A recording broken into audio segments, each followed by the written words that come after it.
Well, with me is Shehata from BBC Arabic. Saeed, first of all, what is the latest on the negotiations for a ceasefire and return of hostages? A negotiation will start today over the weekend in Paris with representatives of Qatar, Egypt, US and Israel. They try to reach a deal before Ramadan, which is 10th of March. And there is urgency of that. The Americans sent envoy, special envoy Brett McGurk, to convince Israeli leadership to make the negotiation team make a deal, because before they were listening but not negotiating, but now they said they have like more authority to negotiate and reach a deal. So there is more flexibility within the Israeli negotiation team. So it's a good news, but the test, will they reach a deal within these 2 days or not, or these 3 days over the weekend? This is the challenge, because it's still the sticking point between the two sides. Hamas condition at the end of like releasing all the hostages, the withdrawal of the Israeli troops from the whole of Gaza, and Benjamin Netanyahu, the Israeli Prime Minister, insisting that Israel will control and security level Gaza. There is no withdrawal. They need to achieve victory. Hamas will be out of the equation. So there's a gap between both of them. Will they reach something temporary, as the American trying to say, like to reach temporary truce to lead aid, because the humanitarian situation is very dear and is a problematic there. So there is urgency, pressure, there is hope, but will it happen or not?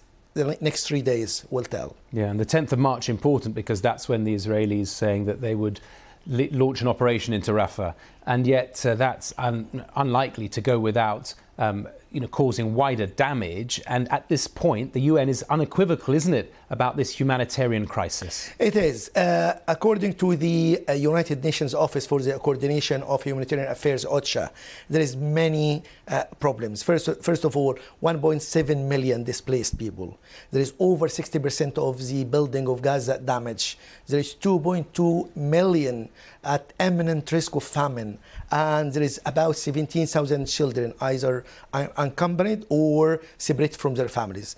And in addition to that, the WFP Executive Director, Sidney McCain, said if situation doesn't change, famine will happen. And this will be a problematic, because there is many pockets in Gaza, there is no food.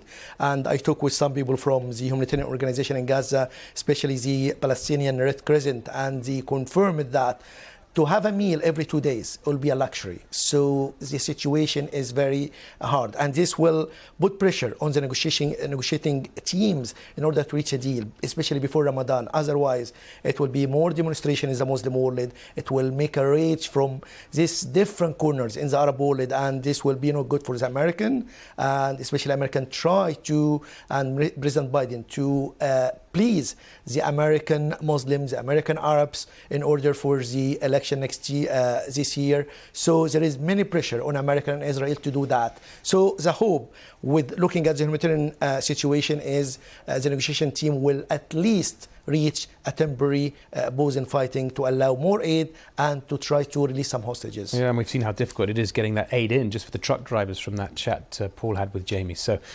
a very serious situation. Thanks for outlining it for us, Shehata from BBC Arabic.